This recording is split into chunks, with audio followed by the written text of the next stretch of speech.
This is Thursday, May 20th, 2021.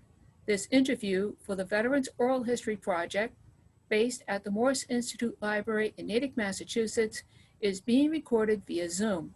My name is Maureen Sullivan, Project Coordinator. This interview will be conducted by Jim Ramsey, volunteer at the Bedford VA Medical Center, and we are pleased to have with us today Vernon Amundson. Welcome, Vernon. Thank you. And Jim, it's all yours. Well, thank you very much, Maureen, and let me also welcome Vernon. Vern, I think you prefer to be called Vern, is that correct? That's correct. Okay, well, that's how we'll take it from here. We'll get started with the interview. Vern, may I ask when you were born? July 16th, 35. 1935, okay. And where were you born, Vern? Whitehall, Wisconsin. Okay. And where did you grow up? In Whitehall or elsewhere? No, Whitehall was just the town with the hospital. Family actually lived in Blair, and then they moved to Fargo, North Dakota. And I spent, well, from Fargo, I enlisted in the Air Force. Fargo, okay, so you basically grew up then in Fargo, Vern? Yes. Okay. And did you have siblings as you were growing up? Yes. How many, brothers and sisters, I presume? Brother and two brothers and two sisters. Right. And so you and your brothers and sisters grew up in Fargo. You attended the public schools there, did you? Yeah. Yes. I see. Okay. And so you joined the Air Force from Fargo? Yeah. Okay. And how old were you when you joined the Air Force? About when was that, Vern? I was 18. So that would have been 1954 or so? 54. Okay. So you joined, let's see, so you joined the Air Force kind of when the Cold War was not so cold, right? Yeah, I guess so. I don't remember. Okay. I know that Russia and the United States were at each other following World War II, and of course you, I know, participated in that later. So you joined the Air Force. So you enlisted while you were at Fargo, and then went to boot camp of some kind? Lackland Air Force Base, Texas. Lackland, that's where you went to boot camp. Yes. And what did you think about boot camp in Texas in the summertime? Hot. Yes. Oh, I presume you were in good shape, and yeah, and then I took a test and qualified for a program they called Aviation Cadets. Oh, you did? Yeah. So what was involved in that? Was that kind of a physical and mental type test, or book type test? It was a whole program. It lasted a year. And when you graduated, you were a commissioned officer and also an aviator. I was a navigator. Okay, so you came out of second lieutenant. That's what you came out of aviation cadet training as? That's how I went. Yeah. Okay. So that training was about a year, was it? Yes. I see. So what did you study to become, how did you become a navigator? By not qualifying to become a pilot. So navigator was the default choice? Yeah, they had something called a psychomotor test, and they had you do lots of stuff, and I didn't make it. So I was a navigator. So the psychomotor test was required passage to become a pilot, and I didn't pass it.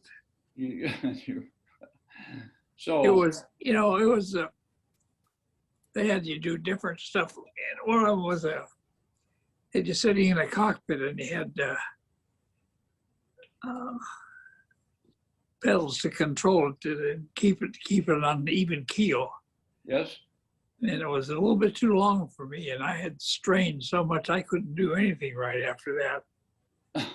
The next one was they had like a record player, and they had a stylus in your hand, and the object was to keep the stylus on the little sensor that was on this record. Yep. I did very, very poorly in that.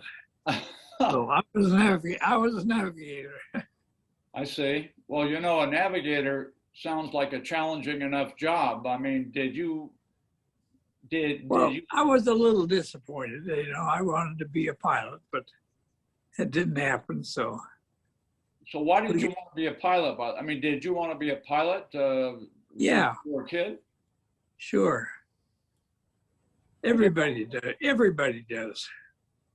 Well, that's interesting. I guess you're right. I mean, pilot is a pretty glamorous job up in the sky. But so, did you do some additional training as a navigator to, you know, before your first assignment? Well, yeah, it was 1 year. Okay, so that included the navigator training. Yeah, Oh, okay. So basically, after a year or so, like 55 or something like that, maybe 56, 56. you went to your Graduated, first, huh? and graduated, and I went over to Frankfurt, Germany. Oh, you did. What was your assignment there, Vern? Or where were you? At an air base there? Rhine-Main. Rhein-Main Air Force Base, a big Air Yes. Force base, right? Yes. And so you It were a was also navigator. it was the commercial base for Frankfurt. Oh, Rhine-Main was also the commercial base for Frankfurt. so both the commercial base and a U.S. Air Force base. Yes.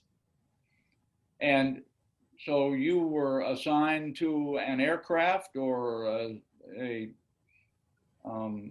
squadron of some kind? Squadron there, and we had C130s. C-130 airplane, which is basically a kind of a four-engine prop plane. Yes, our mission was we were just a platform for a plane load of linguists, and we flew the peripheral routes around Russia so they could listen in on military activity in Russia. Huh. So this was a very important item again during the Cold War time, right? Yeah, yes, it was. So tell us a little bit about what it was like being a navigator on one of these one of these flights flying close to the Russian border. Kind of boring. But the navigator had a big job, right? I mean, you had to make sure you didn't cross. Keep us on this side of the border. Right, because what would happen if you crossed the border? They shoot us down. They actually did they shoot planes down? Yes, they did. We lost I mean, one. We lost one. You lost one to C-130? Yeah. He stumbled across the border, you know, a navigational mistake, and they shot him down. So there were a number of linguists on board the plane, Yeah. right? Yep. So they were basically intercepting radio communications? Correct. Did you ever interact with those folks? No, nothing whatsoever. They had about three, I'd say, little cubicles on board. One of them was, I think it was called the phosphorus box. Anyway, it was the highly flammable metal. And when the Russians returned the bodies, of course, there were 2 missing because they were in that box that burned. Oh, I see. Right. Some sort of phosphorus explosive or material that would, yeah. Flammable, and Right. so there Right. was nothing left of that one. When they returned the bodies, there were 2 bodies short because they'd burned up inside that box. Wow. That, so that was a potentially hazardous duty you were on there. Well, yeah, we just had to stay on this side of the border, So, not cross over, you know. right. No, I understand. So did you ever have, so what did the Soviets do? What did they send up jets to intercept? MiG-17s, MiG-17s. MiG-17s. Did you ever have any close encounters of the MiG-17 kind? I think we got chased out of the Black Sea once. Really? Yeah, But were you, we had some unusual winds, and you know, once you lost radar contact, it was easy to get to where you shouldn't have been. And I see, I I see. went up there once, got awfully close to the Russian border, but we just turned south and went on across back the Black Sea to Turkey. So when you were chased by this MiG-17, did they threaten to shoot? Well, I can only assume there was a MiG-17 chasing us, you know. Because of what the pilot had to do to get out of there? Yeah, we had to fly south, get back to Turkey. Right. Now, you mentioned earlier, and you just mentioned Turkey. Did you also fly some of these missions out of a base in Turkey? Incirlik Air Base, Adana, Turkey. In Adana, Turkey, Incirlik Air Base. Yes, we flew all the missions out of there. We would spend, the first 4 years that I spent in Frankfurt, Rhine-Main, about 1 year that was actually spent in Turkey. A total of 1 year? Out of the 4 years, about 1 year was down TDY, temporary duty in Turkey. Okay, okay. But that was spread out over the 4 years, right? Or was it all, right? Spread out.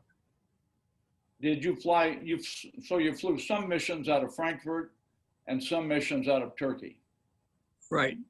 Okay, okay. So how many missions did you fly? Do you know? On that job? No, I don't know. Hundreds. And how frequently, I mean, did you basically fly a mission and then you were off for a couple of days, or? We flew about, from when we were in Turkey, we flew about every third day. Every third day? About every third day, I think. So you had a fair amount of time off. Oh, yeah. What did you do in your time off? Drank beer. Well, good, especially in Frankfurt. I mean, what else are you going to do in Frankfurt? But down in Turkey, too, they had places called the Havuz Pavilion, which were really just giant taverns. I see. So how does the Turkish beer compare with the German beer? It was German beer there. German beer in Turkey? Yes. Aha. So you had German beer no matter what? You bet. Did you get a chance to travel, I mean, separately around Europe much when you were on this assignment? Oh, yes. Yes. And did you Traveled a lot. favorite was Bavaria, of course. Yes. So it sounds like, were there any especially kind of memorable characters or fellow, crew members or whatever that you remember, or incidents from all of this that you'd like to recount for us? Yeah, I was, I was traveling on vacation down in Bavaria, and I climbed the Matterhorn. What? The I Matterhorn? climbed the Matterhorn, the mountain. Huh. That was pretty exciting. That sounds like, so you actually had the climbing gear and the ropes and all that stuff, or? Had a guide. He said, "Keep your hands off the ropes. I If, see. if you slip, just keep reaching. Don't pull me off this mountain." My goodness. Was it just you and a guide, or? Yes, yes. So you are an adventurer. Yeah, I would say so. Did you make it to the top of the Matterhorn? Sure did. My goodness. Well, It good was- for you. Physically very strenuous climb. Right. But you were in good shape. Pretty good. Yep. Well, that's Although I pretty, recall a school teacher with another guide kind of passed me up at the very end. So she was in better shape than I was. wow. Well, that's pretty cool. The Matterhorn is a very prominent mountain. Certainly, it's a beautiful mountain. Yes, it is. And so, It's a strange thing when you get on top. It looks, you could stand on top and just look down down the side.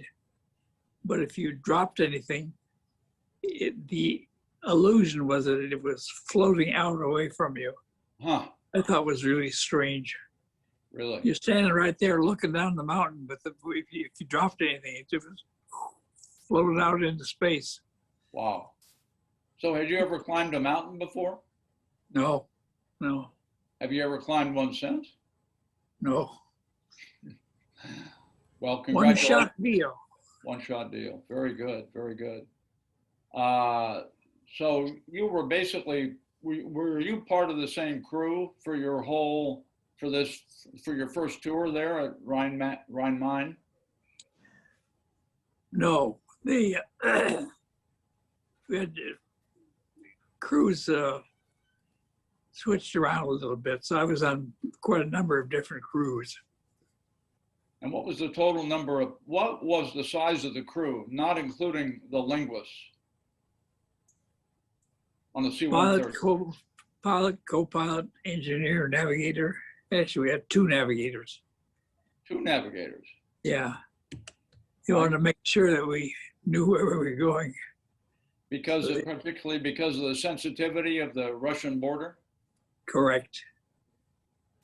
So what were you sitting right next to each other, just kind of checking each other's work? Yeah, we both maintained a nav log. A Yeah, we're nav sitting log. right next to each other. Wow. 2 separate logs? Yeah. Well, so We tried combining them for a while, but they said no to that. Keep your own, Want to make sure that we got 2 sets of eyes and make damn sure you don't cross over that Russian border. wow. So how long did you do this? I know you told me before you actually were at Rhine Mine a couple of times. 4 years. 4 years was your first tour. Yep. So you started off as a second lieutenant. Yep. Were you promoted to, what were you, first lieutenant when you, at the end of that tour? Yeah. But first lieutenant comes almost automatically a year and a half after you're a second. Okay, You right. get to be first lieutenant. Right. And I had graduated from aviation cadets when I was under 21. I was just 20 years old. So I got promoted to first lieutenant, and I had to wait to be promoted to captain because of the age. Oh, I see. So And the when, reason they did that is they didn't want anybody getting ahead of the academy graduates, which come out at, like 21. the They Air didn't- Force Academy. I see. Yeah, yeah, So when did you, were you promoted to captain by the time you finished at Rhine Mine, or did that come a little later? a little later, Okay, okay. probably a year or so later. So after 4 years at Rhine Mine in reconnaissance, where to then? I think it was Wright-Patterson. Wright-Patterson Air Force Base, Yes, which is located where?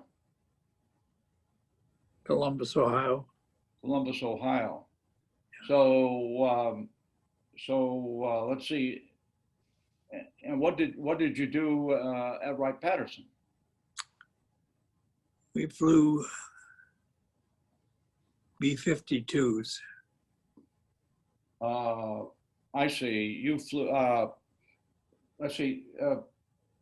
We talked about this before. I think you said before you got to B-52s, I think you were involved with C-141s. Was that observing the returning satellites or the returning rockets? Yeah, yeah.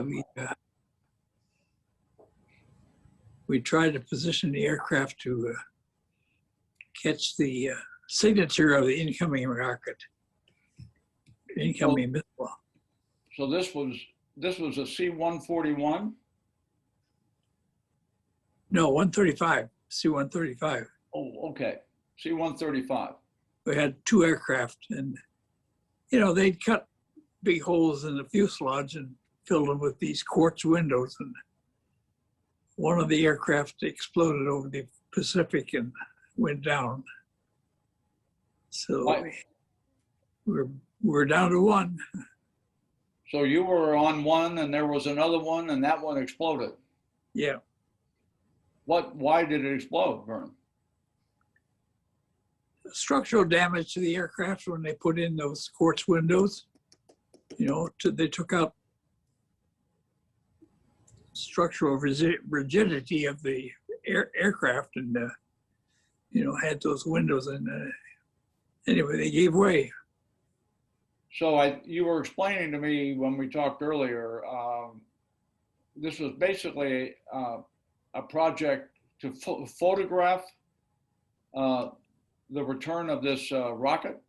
Yes, So you had sophisticated camera gear this time. that's correct. We had the specialists on board photographing through these quartz windows. So this sounds like another highly specialized type of assignment for a navigator. Yeah, we had,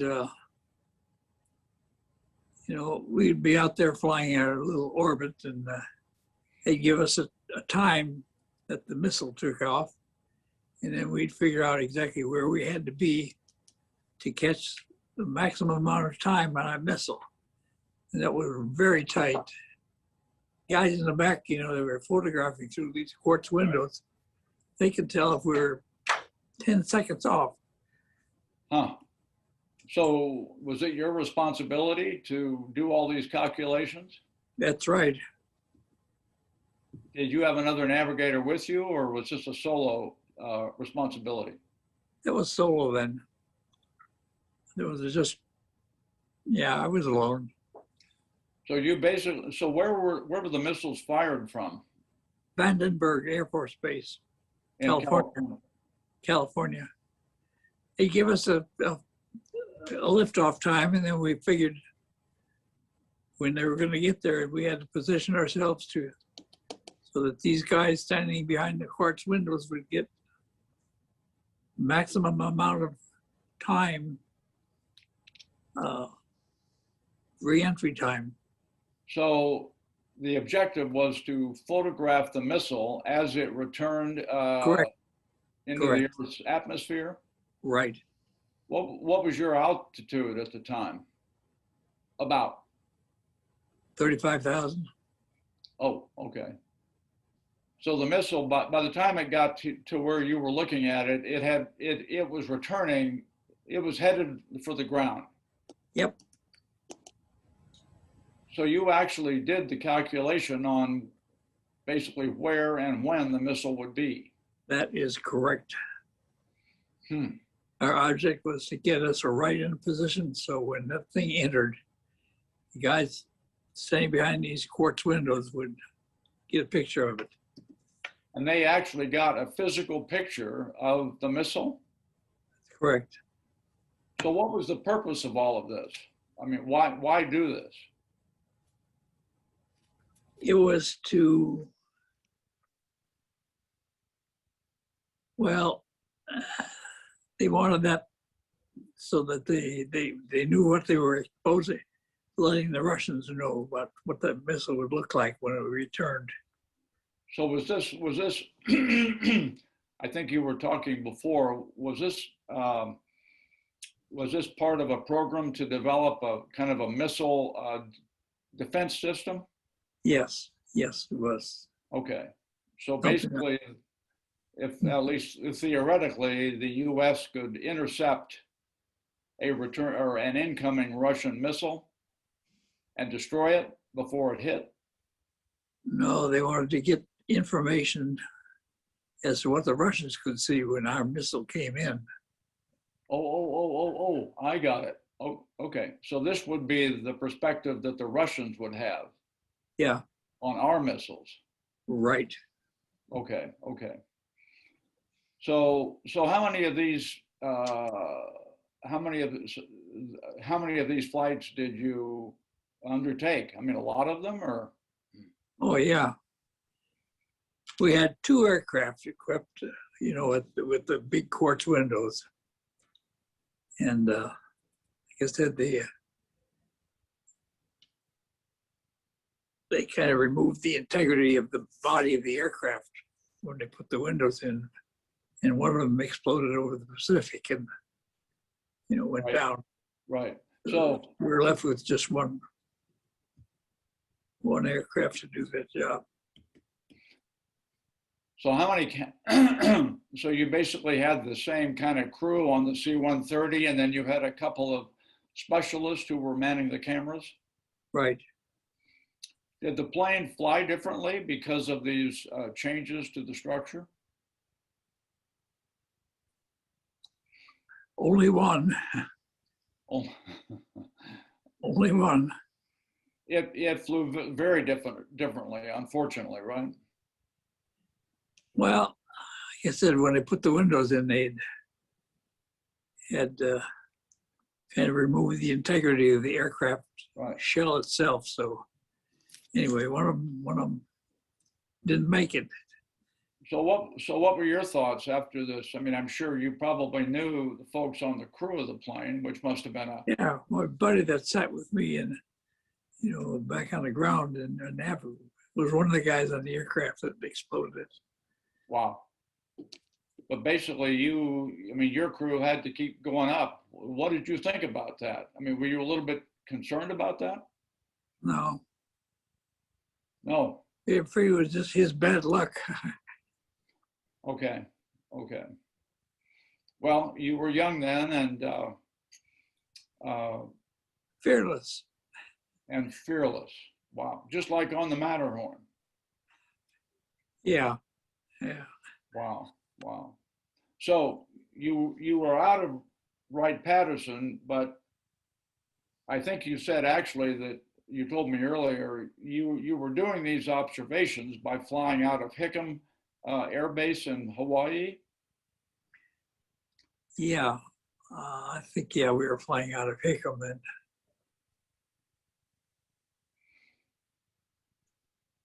Yeah, I'm pretty sure. Okay, but then Can't remember everything. I think it was. okay, but then so would you occasionally go back as a group to Wright-Patterson, or did you basically stay at Hickam? Stayed at Hickam for a long time. Actually, we went to Anderson Air Force Base in Guam. Oh, you did? Yeah, we flew out of Guam a lot. for this same mission with regard to the photography? Yeah, Okay, I think so. I can't remember now. okay. But in any event, someplace in the Pacific, you were observing these returning missiles. Yeah, Right, right. So how long did you do that, Vern? A few years? it wasn't very long. Yeah, probably about a couple of years. Okay, okay. And then I went back into B-52s and Oh, okay. flew out of Guam. I missed that last bit. So after the C-135, you flew B-52s, did you? Yes. Wow. Is there any plane bigger than a B-52? Well, yeah, the cargo planes. I guess, C-141 is pretty big. C-5 is big, and I think there's a C-17 now. It's huge. but the B-52, but the B-52, that has like 8 engines, right? Yep. So where were you, so after you finished with the missile observations, you went to B-52s. Where were you assigned for this? Guam. Okay, well, I think you mentioned initially that perhaps your first B-52 assignment was at Westover Air Force Base. Westover, right. And what were B-52s doing in Westover? Standing alert. I mean, I would guess that, We had targets in Russia. We were standing alert. If anything happened, we could fly from Westover straight into Russia. We had assigned targets. wow. Okay. So basically Westover, I mean, was it basically a big B-52 base? Yeah, I think. Yeah, there were quite a few aircraft there. And I mean, I wasn't living in Massachusetts at the time, but I wonder how many people in Massachusetts were aware of what was going on at Westover. That sounds like pretty serious stuff. Oh, the people around Westover is in Chicopee, Mass, which Right. is Right. right next to Springfield. Sure, the people around there did. Well, they had to, I guess, because the plane's pretty obvious when a B-52 takes off or lands. Yeah, we were standing alert there. So this was an alert in the event of a Soviet attack. Correct. So basically, this was like a 24-hour alert. I mean, all times something was ready to go. Yep. The individual crews were only on alert for, probably a couple of days, and then they would be off flying their regular missions. Okay, and I think, although we haven't kept totally accurate track of the timeline, but I think you told me before that by the time you were there, it was around 67 or 68. Yeah, I don't remember. Right, and that sounds about right. So, and what you recall what the unit was that you were assigned to there at Westover? Was it the 99th Bombardment Wing? 99th, yes. Which was part of the Strategic Air Command, right? General Curtis LeMay. Who was the commanding general Yeah, of SAC, yes. Strategic Air Command, right? Yeah. Did you ever have the opportunity to meet General LeMay? No, didn't want to. Why not? He was a jerk. Okay, okay. I know he was a very opinionated, outspoken guy. He ran for vice president later, remember, if you remember. I do remember. Didn't do very well, but he couldn't speak well. I, He was not a politician, he was a general, right, right, right. but he didn't do well.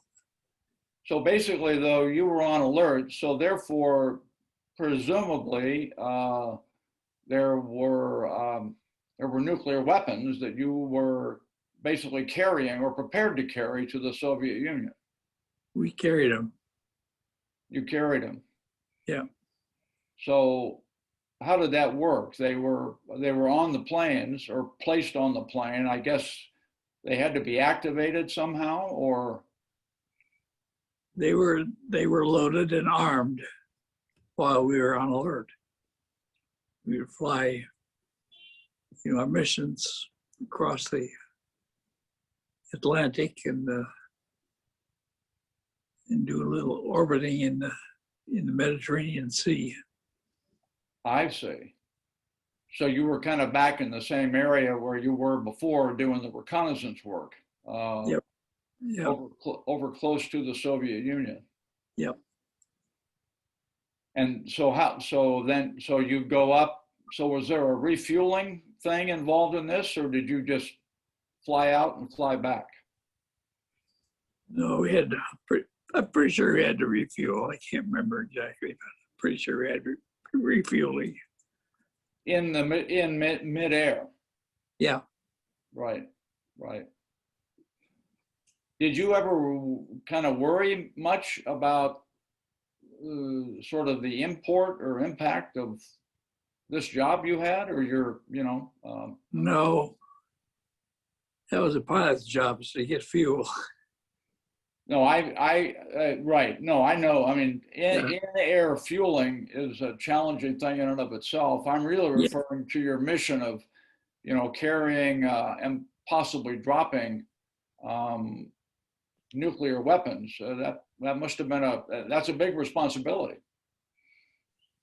Yeah, we had to learn our targets very well and prove to a bunch of colonels that where the hell we were going to go. So that was a big deal. Yeah. So there had to be absolute certainty that the bombs would be dropped in the right place if they had to be dropped. Correct. So how frequently would you go out to on one of these? I mean, these were practice missions, right? Just to kind of stay in shape. Right. Oh, I don't remember. I suppose that in the time we were on alert, we might make one of these runs once every 2 tours on alert. Okay. But I don't remember. So you were on alert for a certain period of time, and then you were basically off alert? Right. So how long? Somebody was always on alert, but we only had the understand X number of days, and we'd go back to just flying regular missions. So how long were you on alert for at one time? It changed over the time, but I think it wound up about 7 days. Okay. 7 days on alert. So basically, during that time, you had to be basically ready to be what, on that plane within some period, some number of minutes? Yeah, just a few minutes. Just a few minutes. Yeah. So essentially, you were basically right close by the plane, somewhere close by the plane for 7 straight days. Yeah, they had the facility, living facilities were right next to the plane, really. So did you, I guess the same thing here that I asked before. Were you basically part of the same crew for your for your tour at Westover? Yeah. Yeah, they tried to keep the same crew.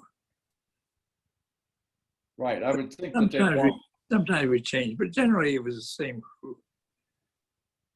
Are you, just out of curiosity, are you still in any kind of contact with with the crew members that you were with? No, I, no. I see. I see. So when you were in Westover, had you made captain by that time, Vern? Yeah, somewhere's along there. Right.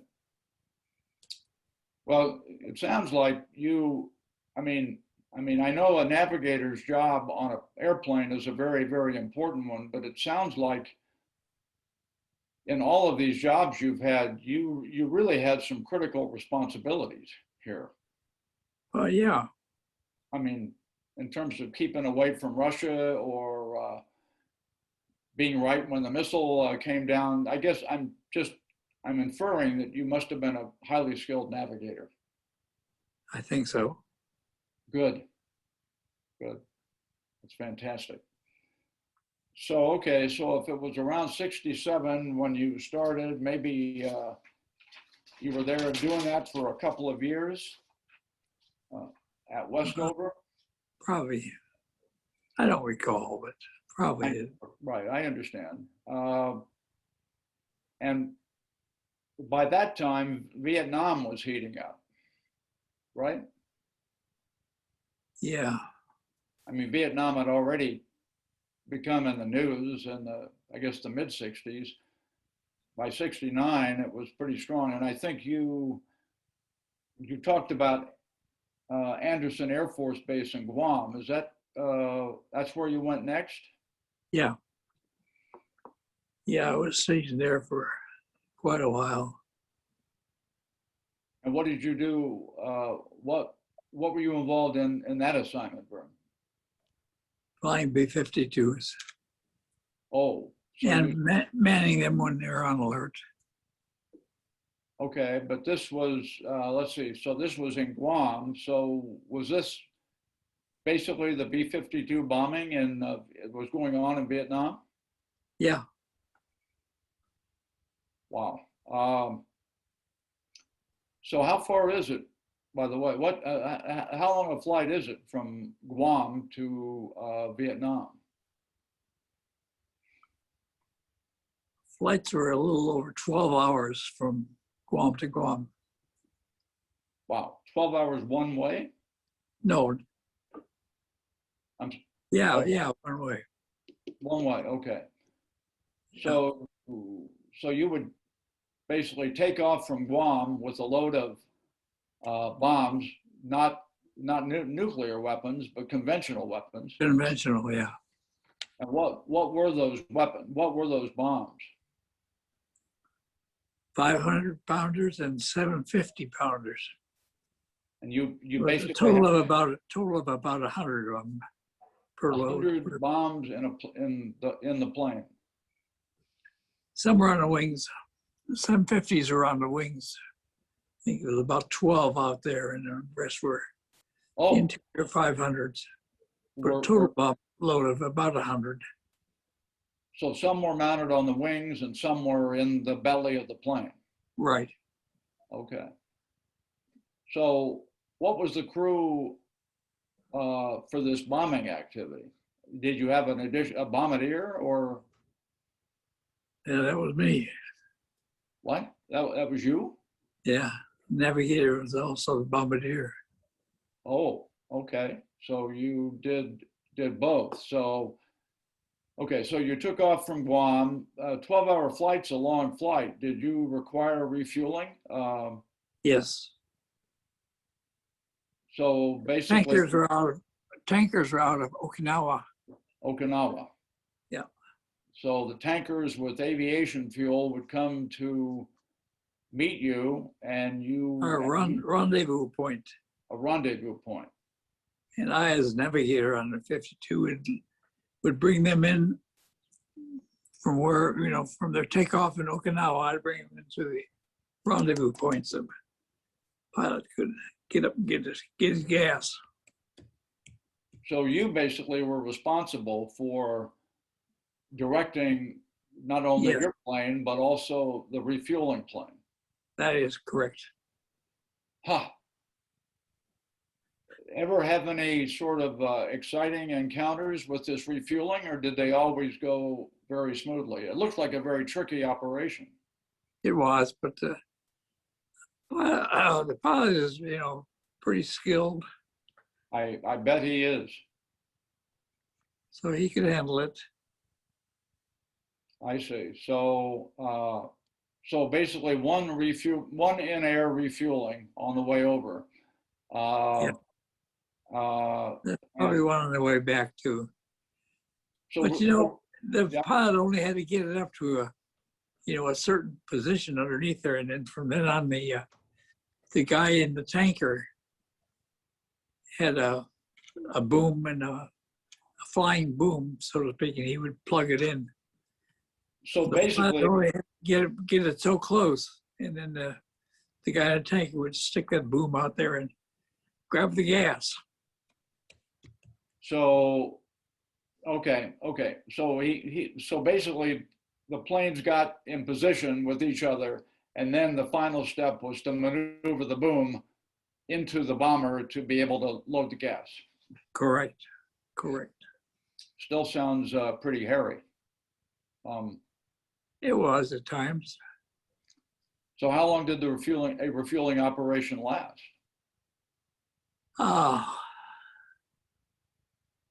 Probably less than 30 minutes.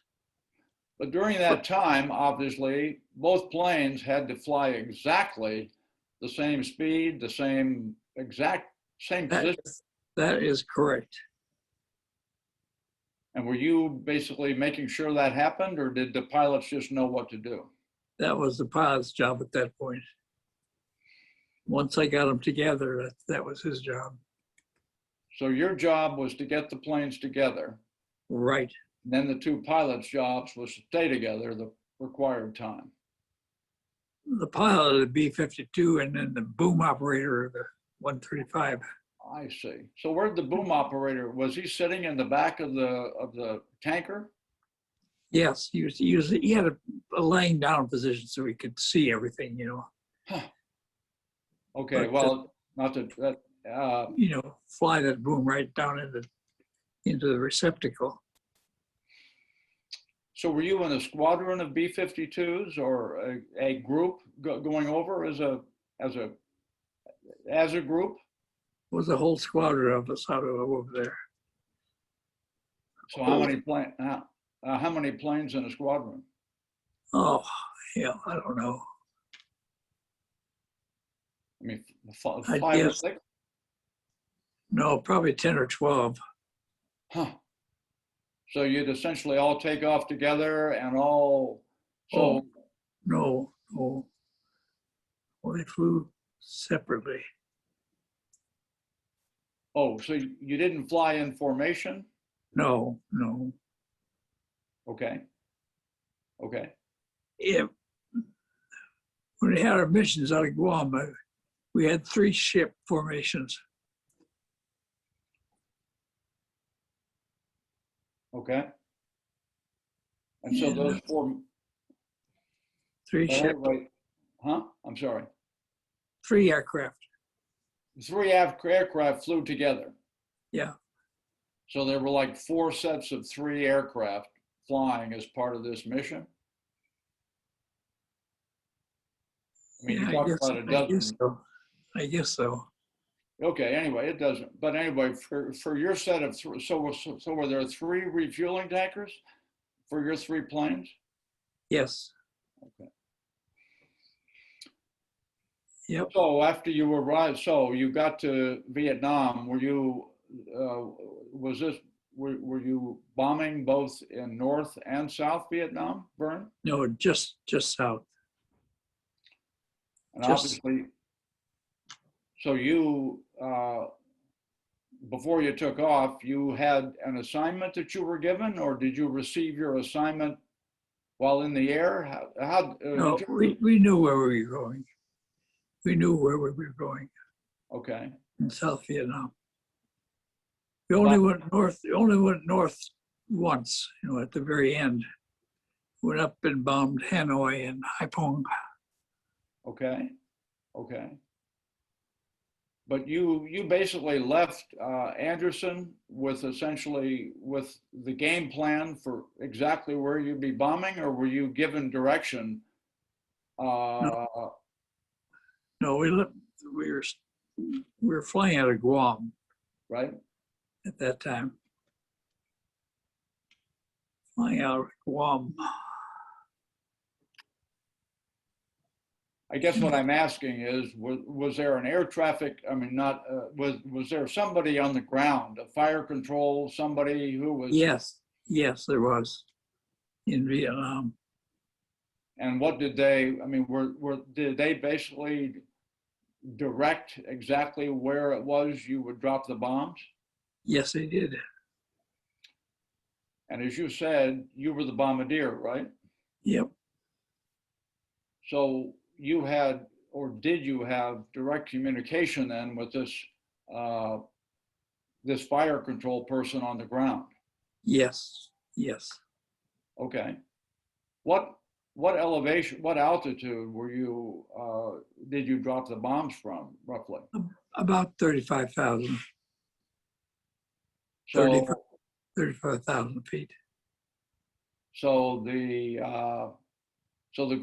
person on the ground would basically give you coordinates or something as to where to drop? Yeah, well, he had radar that would, you know, it would, and he told us where to go. Right, right, right. So when you got, so how did you actually, I mean, is there something that you program in to the bomb release that lets you know exactly when you have to release them? I mean, how does that work? They just told me when to drop them. Okay, so they tell you when to drop them, and that's when you dropped them. You dropped them all at once? Yeah, most of the time we did that. And then later they started to split the loads up so we could, I don't know, we'd make two passes over the same area, dropping half a load and half a load. Oh, okay, okay, okay. I don't know why they did that, but it was first time I get it scared the devil out of me because I saw that just half of the bombs had dropped and I forgot what I was doing for a second. Ah, You know, I said, holy cats, I got half a load left. And I said, wait a minute, that's what I'm supposed to have. Oh, but scared the devil out of me for about a second and a half. so basically then you came back around and dropped the other half? Right, right. I see. Were you within anti-aircraft range? No, no, no, we didn't get into anti-aircraft range at all, except when we went north to Hanoi and Haiphong. There was not, there was missiles then. Uh-huh. SAM-2 missiles, the Russians supplied them with. Yes. Yeah, they were.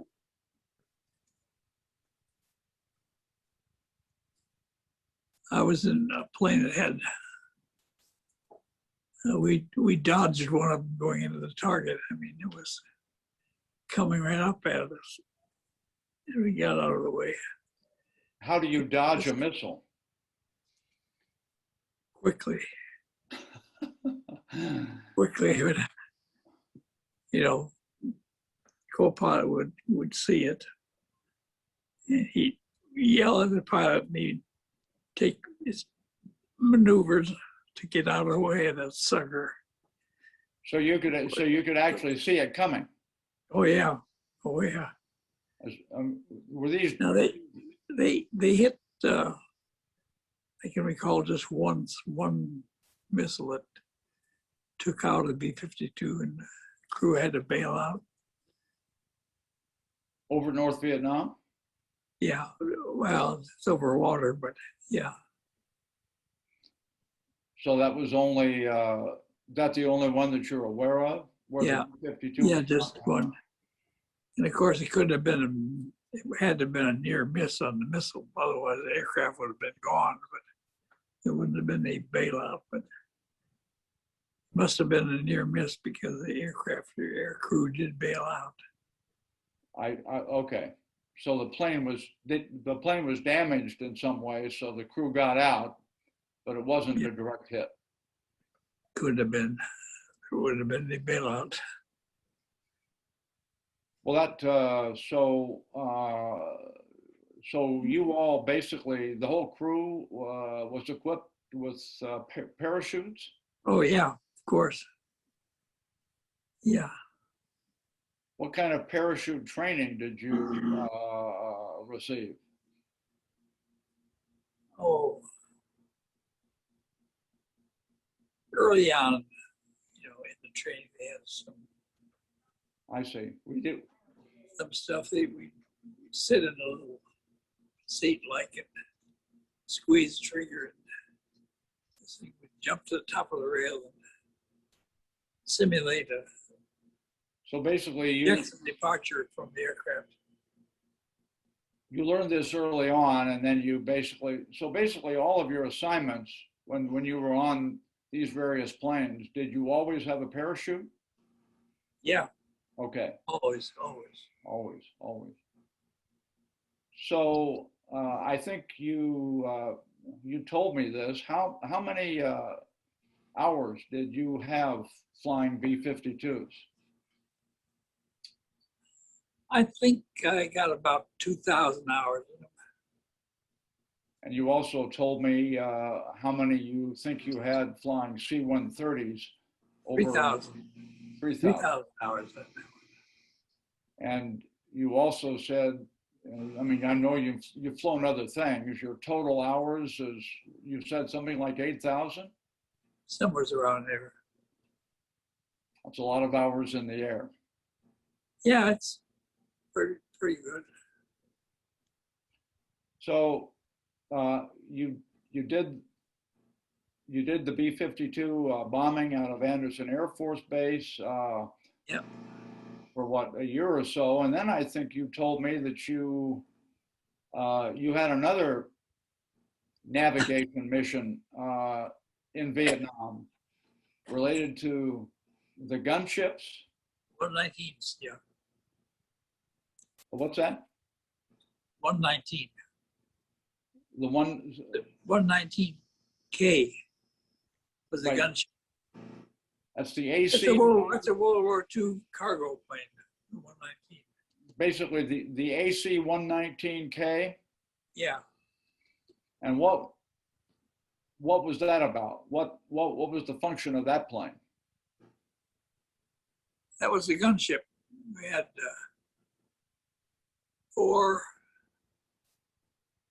a total of 6 guns in there. 4.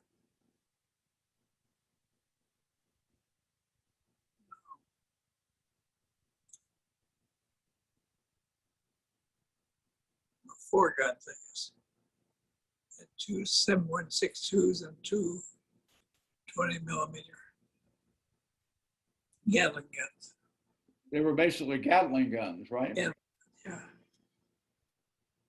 So what was the purpose of these planes with their guns? Protect the hill stations of the Pathet Lao. In wintertime, we'd move down and capture a couple of hills, and then we would protect those. The other season, he got chased off the hills, and we didn't have to go there. So was this along the Ho Chi Minh Trail, or Is it? Yeah, I suppose you could call it that. In the middle of Laos. in the middle of Laos? Yeah. So basically, you were going after the North Vietnamese Yeah. in Laos, with this? So Oh, when they came south, yeah. right. So this was a very different kind of thing from flying at 35,000 feet in a B-52. Yes, quite different. What altitude were you flying at with these with the AC-119s? I think it was around 3,000 feet, something like that. And you were the navigator on these as well, right? Correct. So you were flying out of a base in South Vietnam, were you, or were you? Thailand. Oh, We okay. flew out of Thailand. Out of Thailand. Yeah. Udorn. Udorn. Yeah, Udorn Air Base. I think Thailand. Yeah. Okay.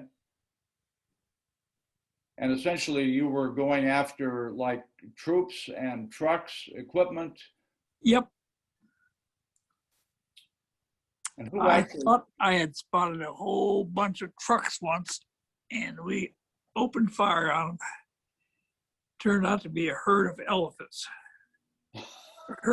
Buffalo. I'm sorry, herd of buffalo. A herd of water buffalo? Water buffalo, but they scattered. Did you have any kills? I hope not. No one I, wants to kill a water buffalo. I'm sure you didn't want to do that. Well, that No. It was a mistake, I just thought, oh my goodness, look at all those trucks down there. There weren't trucks, there were water buffalo. that's quite a story. So you basically were obviously close enough that you could. I mean, were you basically flying around looking for? We were looking for vehicles. Vehicles. Yeah. And again, were you being directed by someone on the ground, or were you just up? We were just up on our own. So up on our own, and so were you? So who was responsible? I mean, again, there was what, a pilot and a co-pilot, and who else on the crew? uh,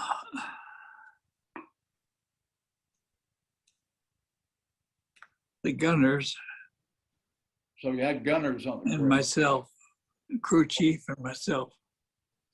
Okay. How many gunners? Two? Four.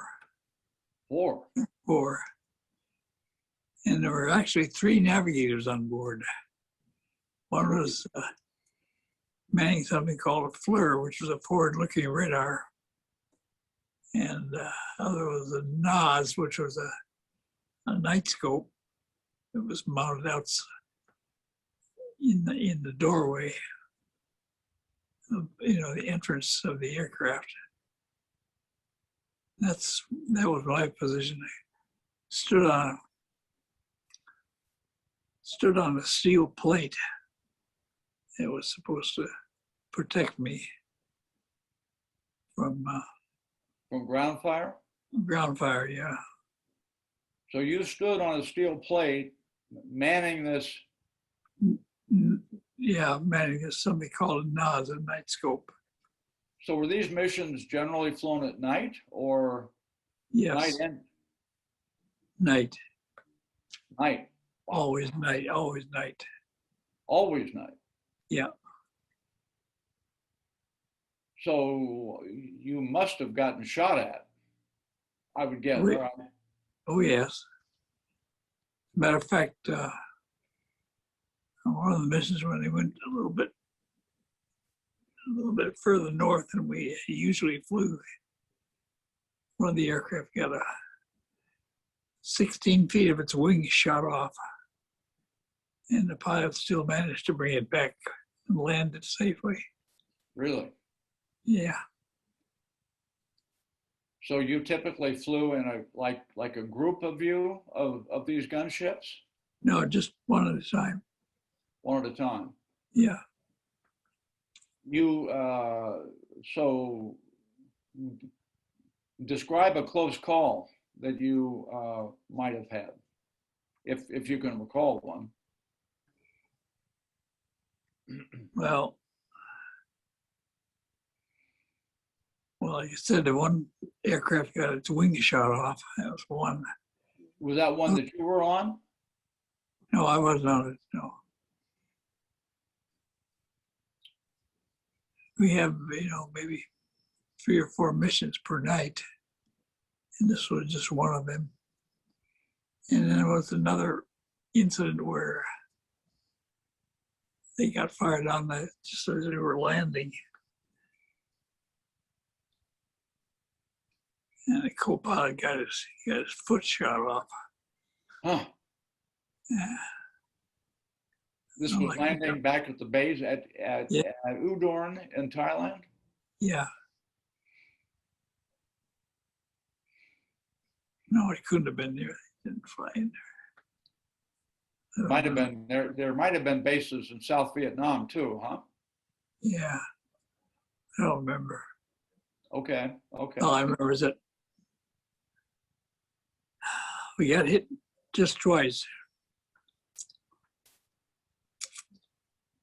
You got hit twice?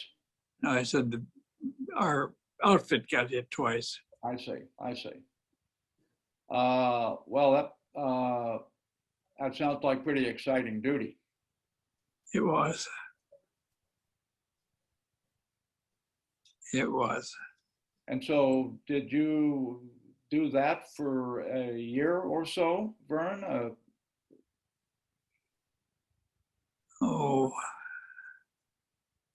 I can't remember. That's okay. I think when we talked about this earlier, you said it was about that, but I think you also said that when that assignment was over, that you went back to the B-52s, Yeah. operating again out of Anderson. Yeah. So that was back to the high level, high altitude bombing again. Yeah. Yeah, I think it was Anderson.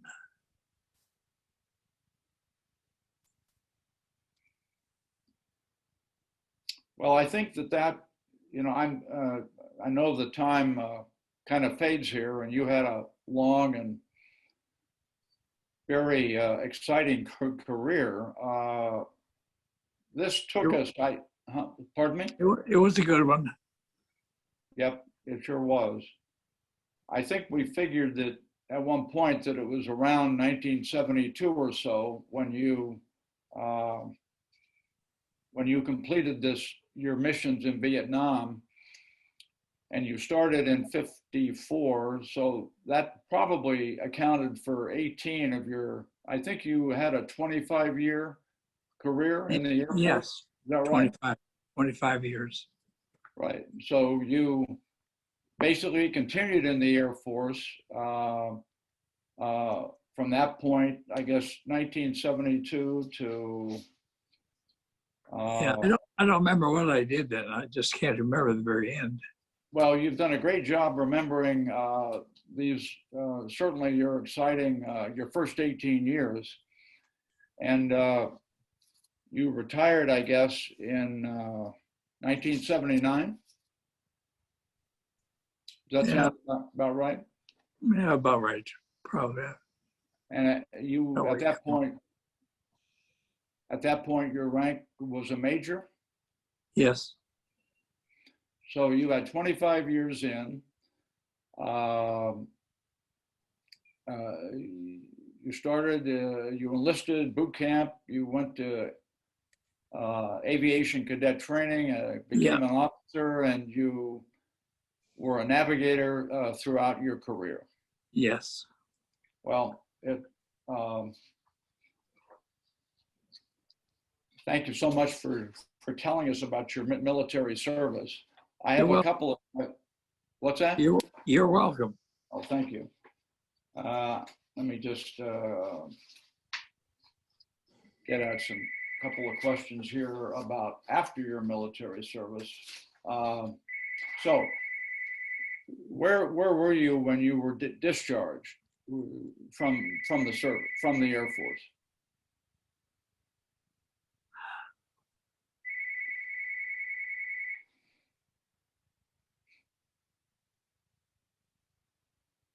I don't recall. Could have been Dyess Air Force Base, And where is that, Vern? Abilene, Texas. Oh, okay, okay, okay. And at that point, again, you were discharged as a major. Yeah, And then so at that point, you became a civilian for the first yep, time in a long time. yep. Where did you go then? I mean, where was home? Or was there a place that you could call home? I think we just stayed there in Columbus. In Columbus, Ohio. Yeah, Okay, where Wright-Patterson was. right. Okay. So by that point, you were married, Yeah. right? And how long did so was Columbus your home for some time? Uh, yeah, I guess so.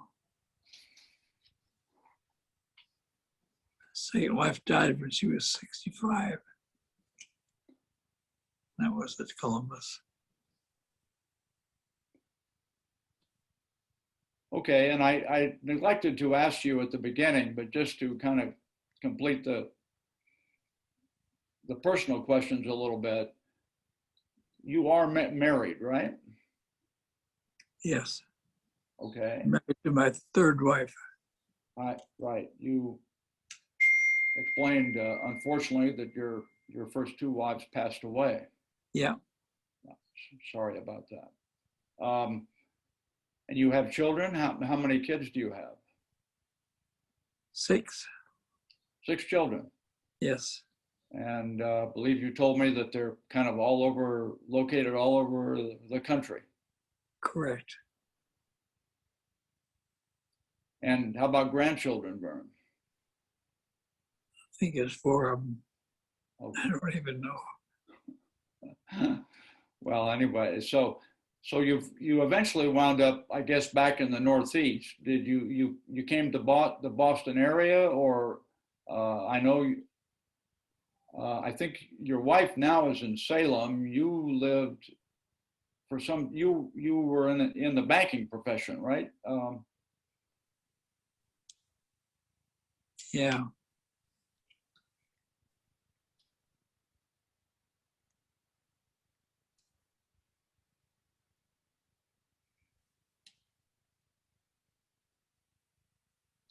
Yeah, you were a banker. You lived in. I know you had a home in Massachusetts. yeah. Uh, um, and your wife is now in Salem. So um, I guess as you think back on your military service, how important was that service to you in your life? Very important. Loved every minute of it. You loved every minute of it. That's Yep. I know you've said that. I mean, how would you say it affected your life? Obviously, 25 years is a big chunk of time, so it must have. But how would you describe it? Wonderful. Wonderful. So you liked every bit of it, Yep. even the boot camp part. Piece of cake. Well, good. So just kind of a couple of recapping questions here. Looking back on it all, was there a most memorable experience in your career? Someplace, a memorable character, something that happened, something humorous that you'd like to share with us? I don't know. I had a grand time over in Europe, the first tour at Rhine. Spent 4 years there. That was a grand time. Including climbing the Matterhorn. 'Horn. Yeah, that was fun. But you enjoyed Europe a lot. I did.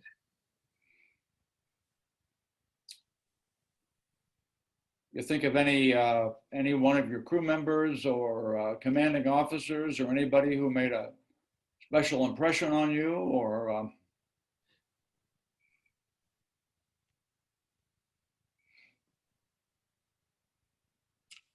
I know General LeMay made an impression on you. Yeah. Oh, there's a guy named Colonel Crowley. Uh-huh. He's quite a guy. Was he your commanding officer at some point? Yes, Where? toward the end. He had an assignment to University of Oklahoma, I think, to command the cadets there. Oh, like at ROTC? Yeah. Yeah, he was a fantastic guy. So were you, was that one of your assignments tied into ROTC? No. No, he retired. He left there from Rhine-Main Ah, to the university. so Good. were you with him when you were in Germany? Yeah. Okay. Oh, that's great. So as you know, there's a video being made of this interview. Is there any thought that you'd like to leave with your wife or your kids, family, in terms of your reflections on your service? Any last thought? I enjoyed every minute of it. I enjoyed every minute of it. I thought it was great. Well, that's fantastic. Vern, this has been a great interview. Thank you. We really appreciate the time that you've spent with us. And in closing, I'll say thank you, Vernon Amundson, for participating in this program today. Thank you. You're welcome.